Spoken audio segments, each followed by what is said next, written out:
Audio Jungle.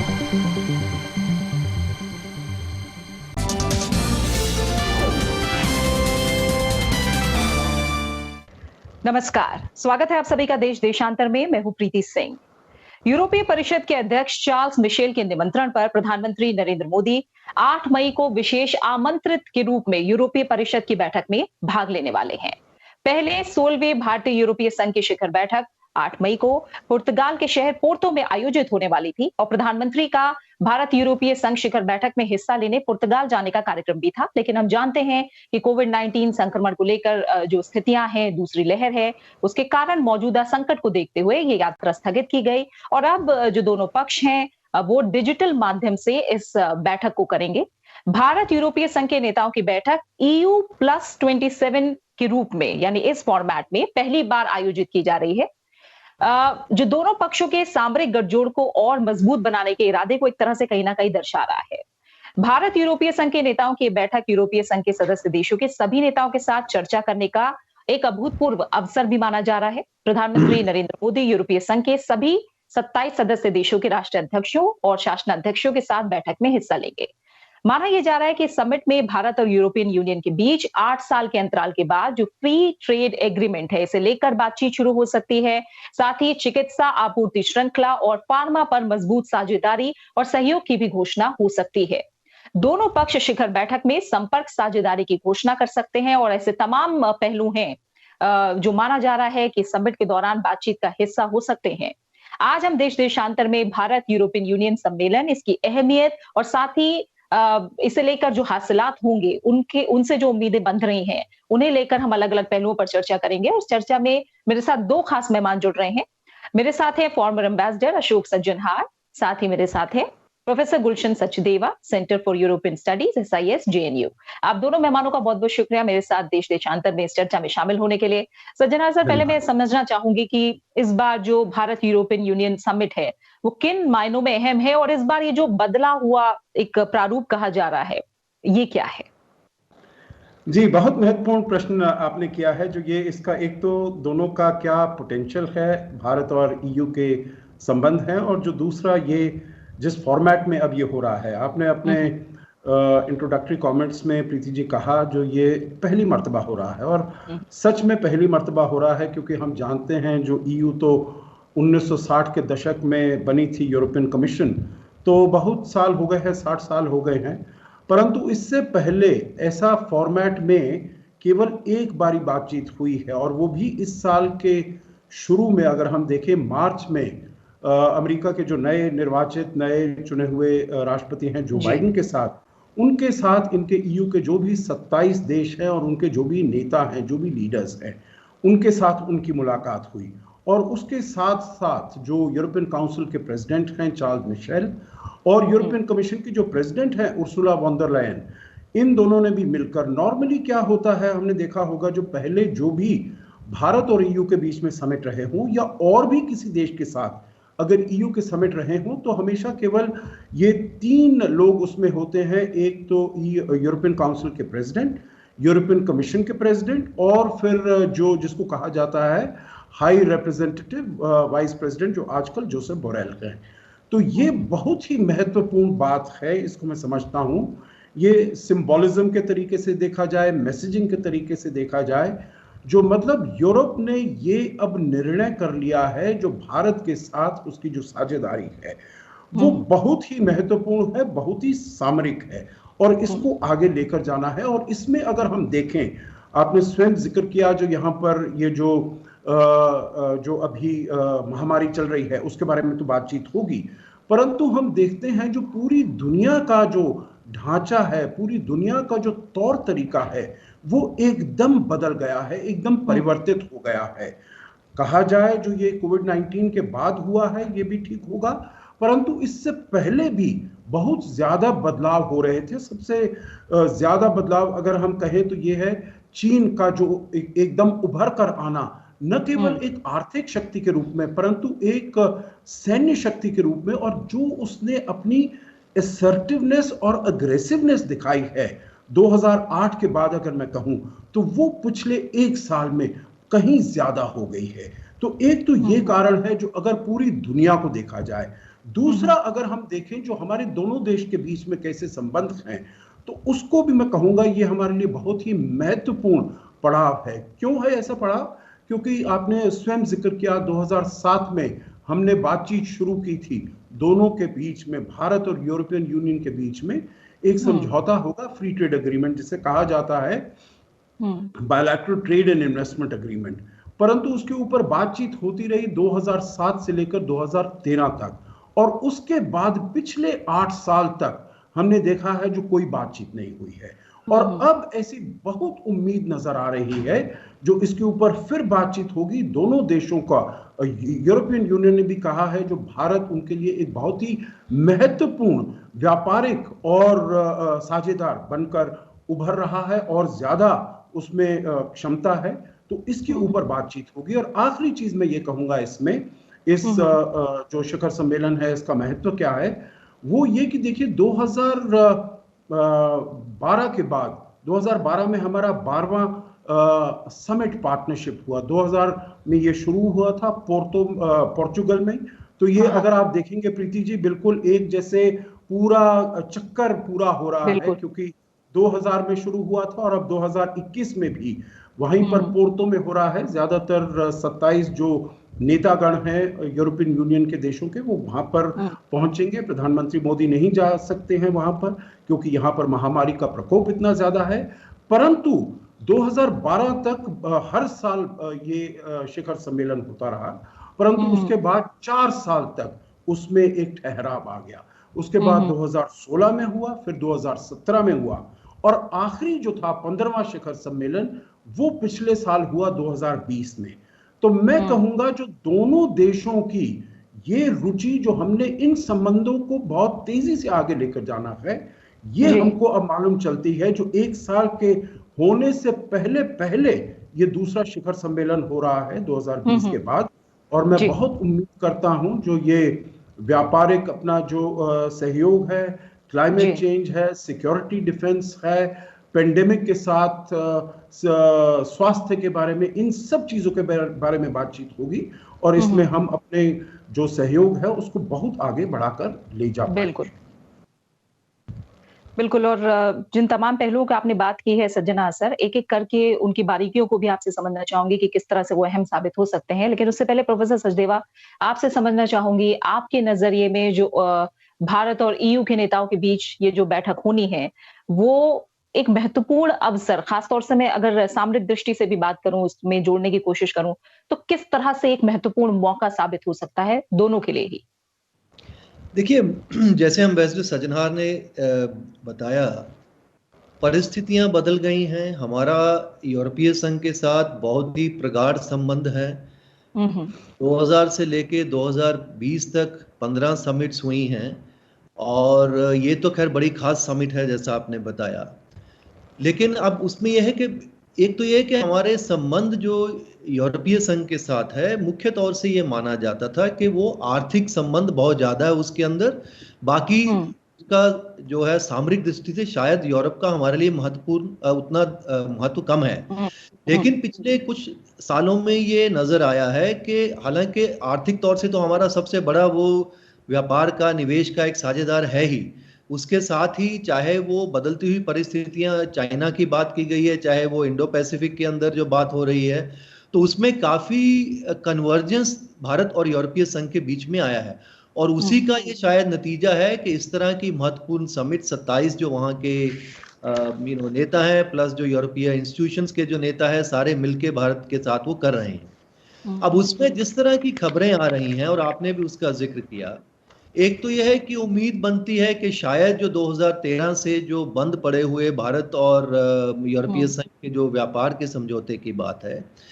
अब उसमें देखना यह है कि किस तरह से वो जो दोबारा से रीस्टार्ट होते हैं। क्योंकि पहले जब हमने 2007 में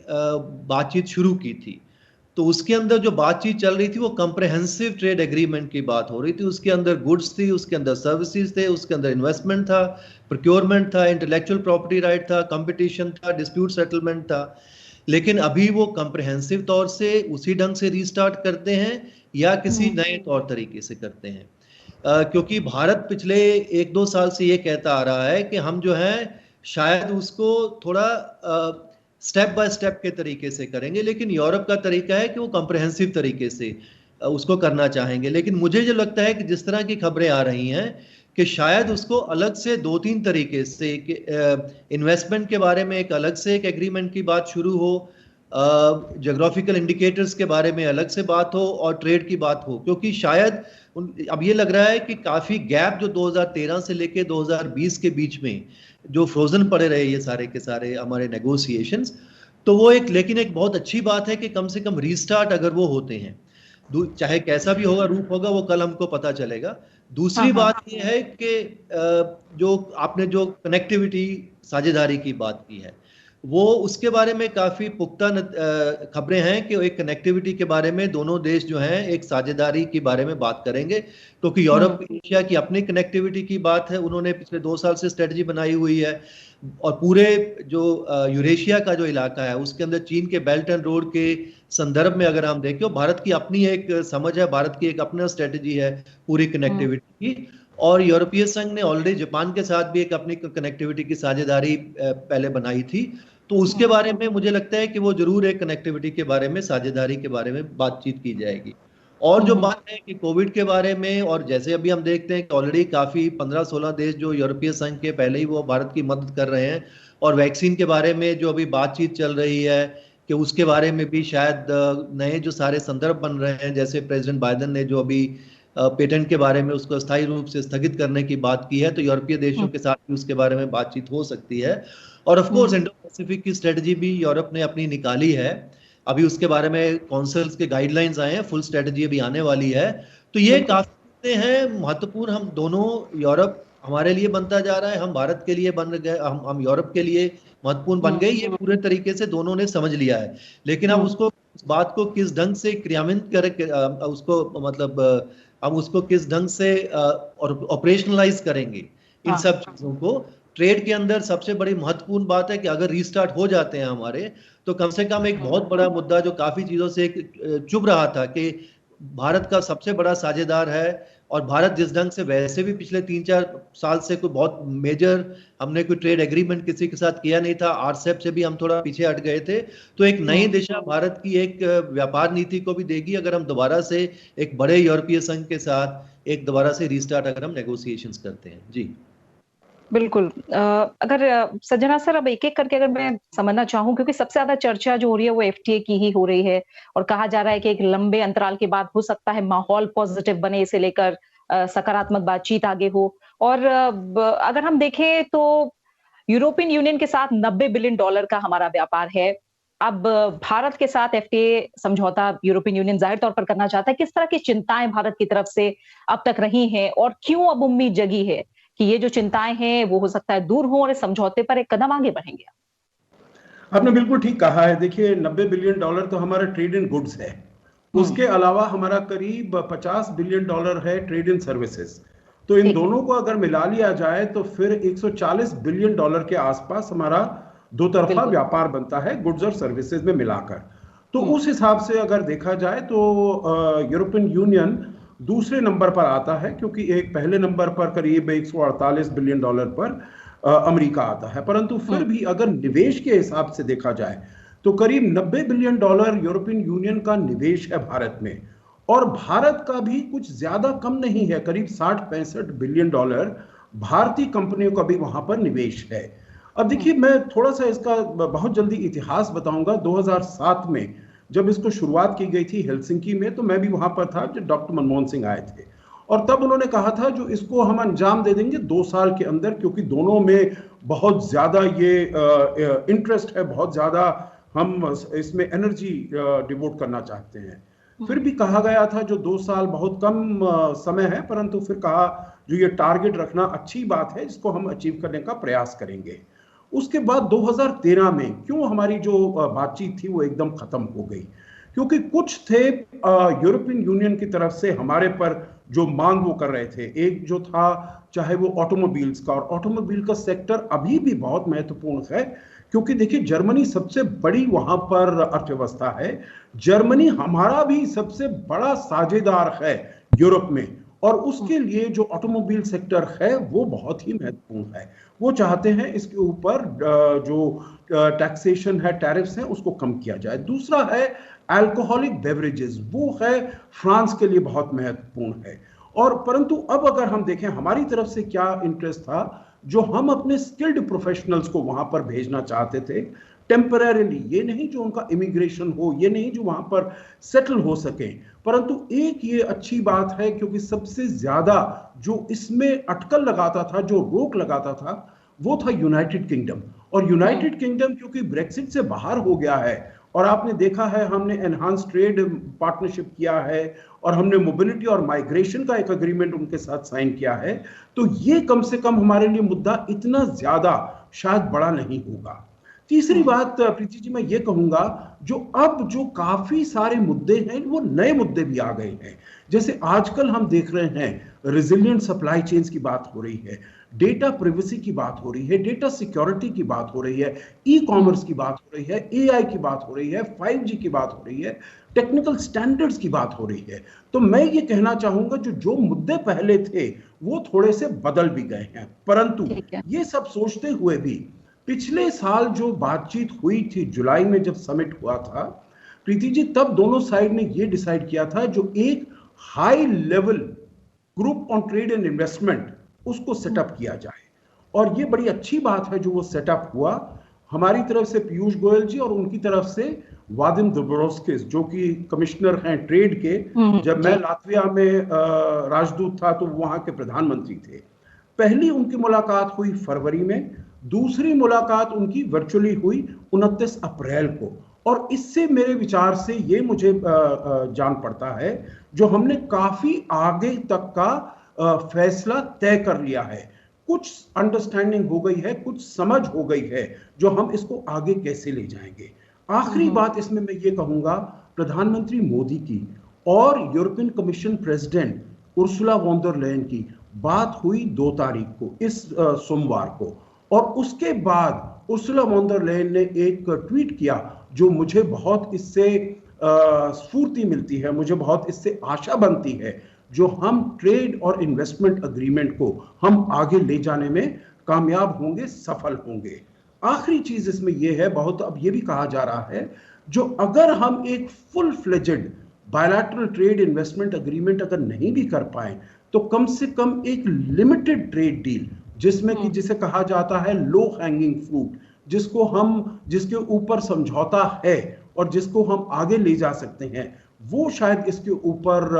निर्णय लिया जाए और आगे के महीनों में उसके ऊपर बात की जाए। जैसे आपको याद होगा जो हम लिमिटेड ट्रेड डील अमेरिका के साथ भी बात कर रहे थे, परंतु मेरे विचार से दोनों में, यूरोपियन यूनियन में भी और भारत में, दोनों में बहुत ज्यादा इंटरेस्ट है जो इस डील को हम जल्दी से जल्दी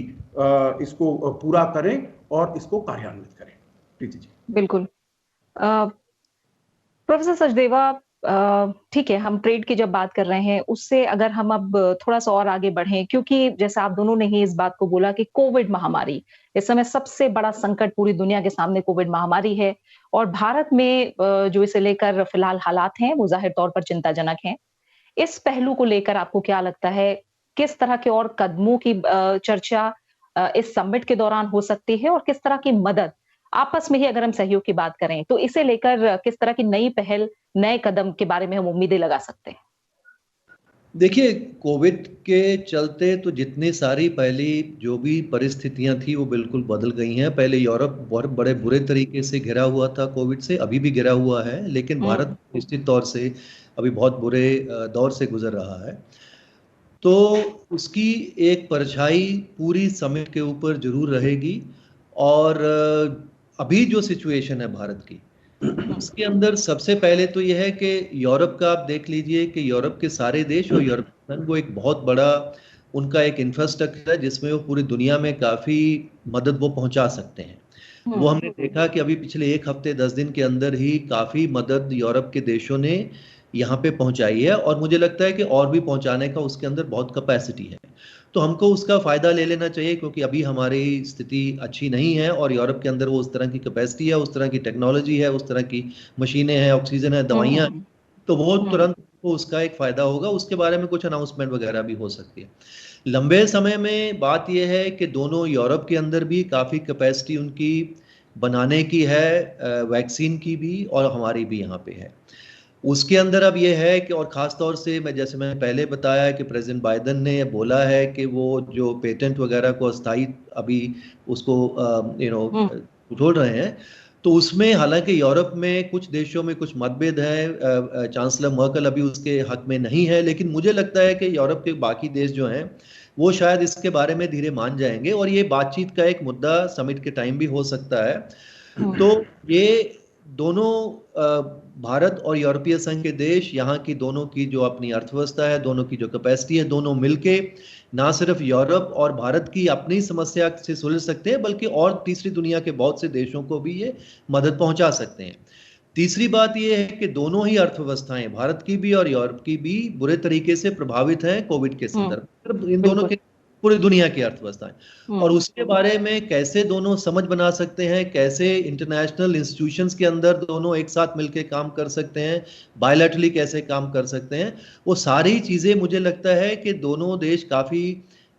इसके बारे में सजग हैं और इसके बारे में बातचीत वो तैयार करेंगे। और जहां तक मुझे लगता है कि ट्रेड की बात है, वैसे सज्जनहार जी ने पूरी उसका बैकग्राउंड दिया, लेकिन मुझे जो लगता है कि यूरोपीय संघ जो है, जहां तक मेरी समझ है, वो कोई भी कंप्रिहेंसिव एग्रीमेंट के बिना किसी के साथ एग्रीमेंट करते नहीं अभी तक, तो अनलेस को इंडिया के बारे में कोई अलग से उनकी समझ बने, तो वो कंप्रिहेंसिव एग्रीमेंट या तो उसी के बारे में वो पूरी बातचीत शुरू होगी,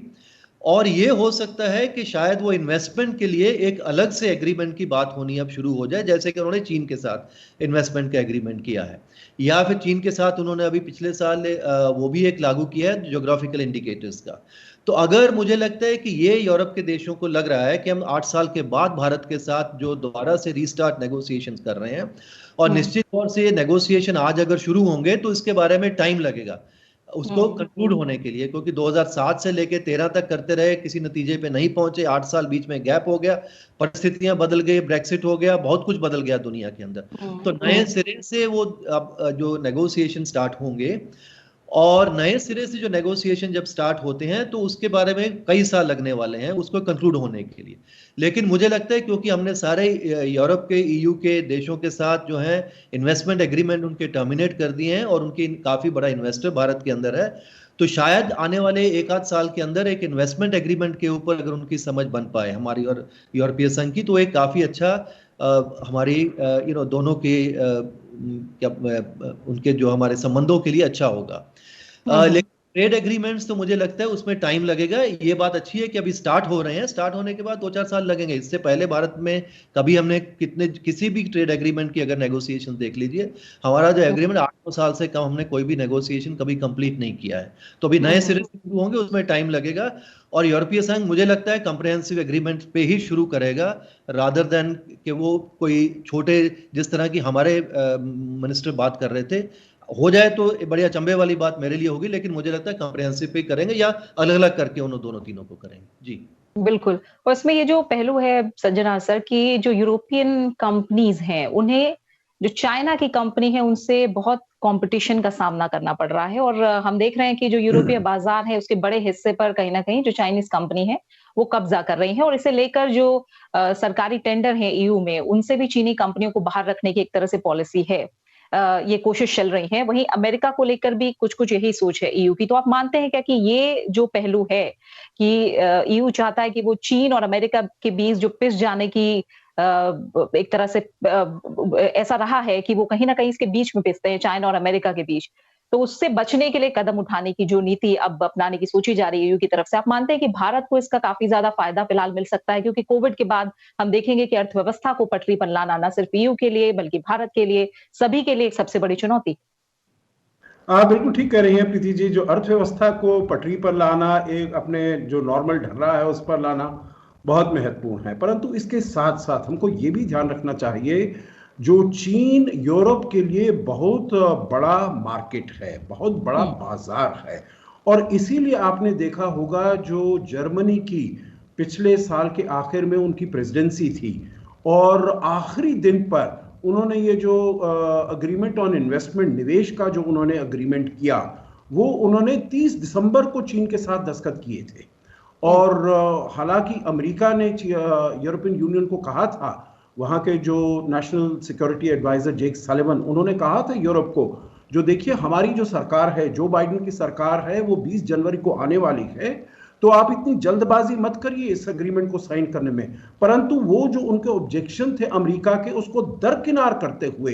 यूरोप ने ये एग्रीमेंट उनसे साइन किया था। क्योंकि जो वहां पर देखिए, जैसे मैंने ऑटोमोबाइल्स के बारे में बताया और मैन्युफैक्चरिंग के बारे में बताया, जर्मनी सबसे बड़ा मैन्युफैक्चरिंग, सबसे बड़ी अर्थव्यवस्था है यूरोप की, उनके लिए जो चीन का बाजार है बहुत महत्वपूर्ण है। ये और बात है जो अब जो उन्होंने देखा है, यूरोप ने देखा है चीन क्या कर रहा है, चाहे शिनजियांग में, चाहे उइगुर मुसलमानों के विरुद्ध, चाहे ताइवान के विरुद्ध, चाहे हांगकांग के विरुद्ध, साउथ चाइना सी में के विरुद्ध, तो उनके मन में ये थोड़ा सा ये शंका पैदा हुई है, जो अब जो अग्रीमेंट उन्होंने निवेश के ऊपर साइन की है उसको आगे वो नहीं ले जा पाएंगे। और इसीलिए वो चाह रहे हैं जो नए बाजार तलाश किए जाएं, नए साझेदार तलाश किए जाएं। इसीलिए अभी कुछ ही समय पहले, कुछ ही सप्ताह पहले, उन्होंने अपनी इंडो पैसिफिक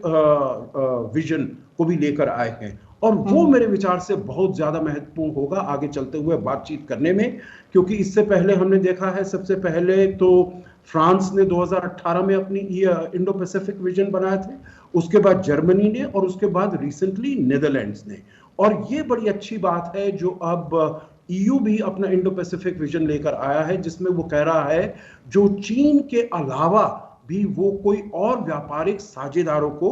एशिया में चुनना चाहता है, और उसमें मेरे विचार से भारत के से ज्यादा कोई और अच्छा उसका साझेदार नहीं हो सकता। और आखिरी बात मैं इसमें ये कहूंगा प्रीति जी, क्योंकि उन्होंने ये भी कहा है जो इंडो पैसिफिक में, एक तो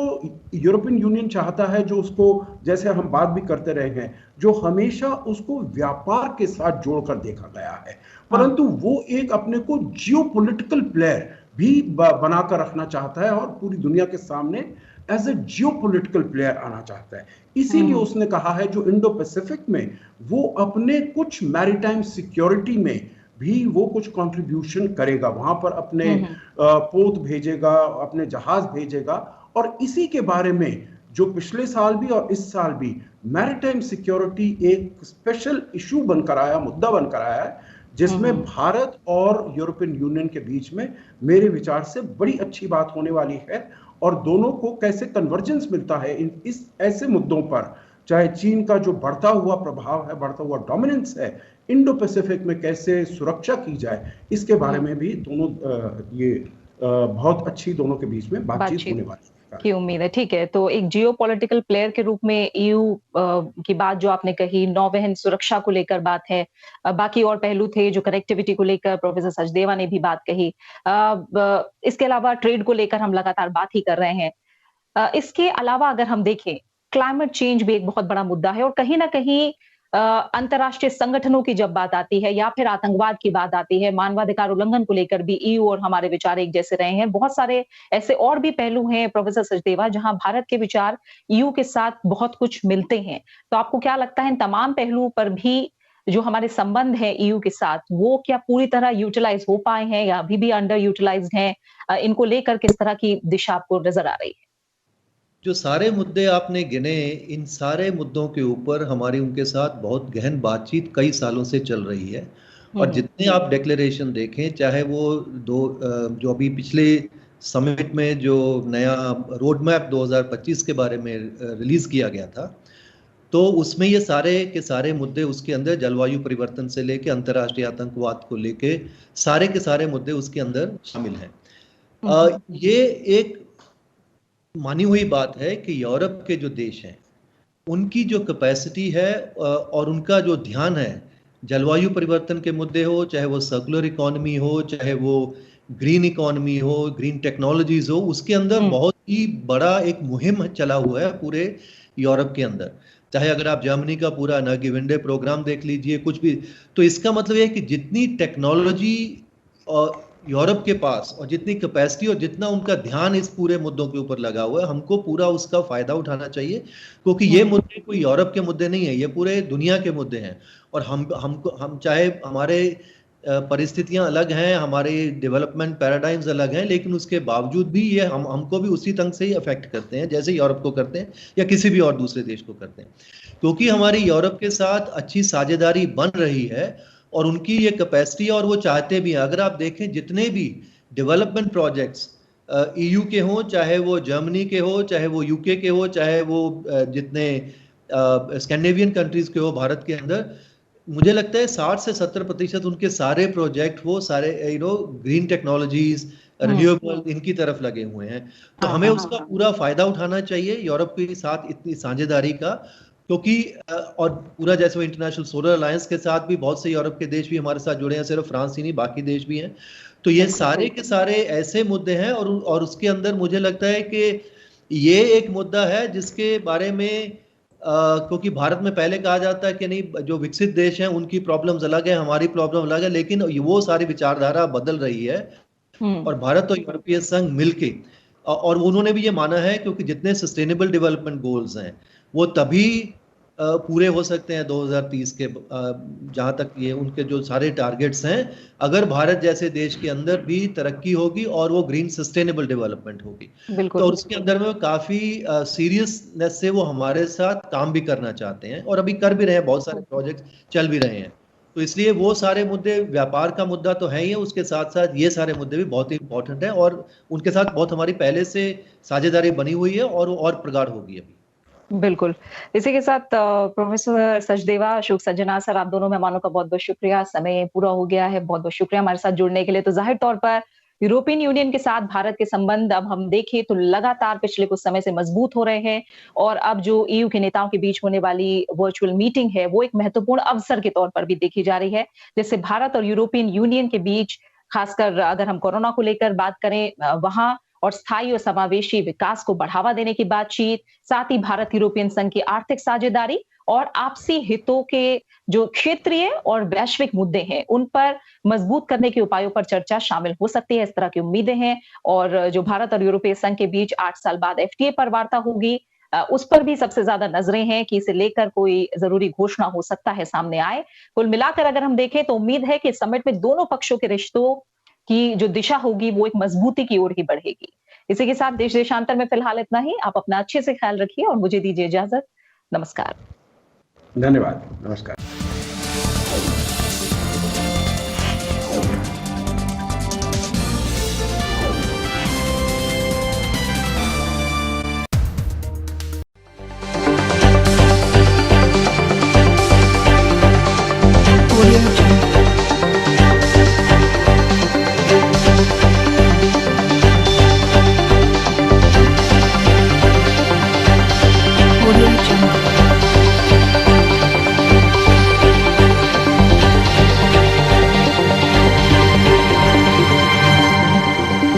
Audio Jungle.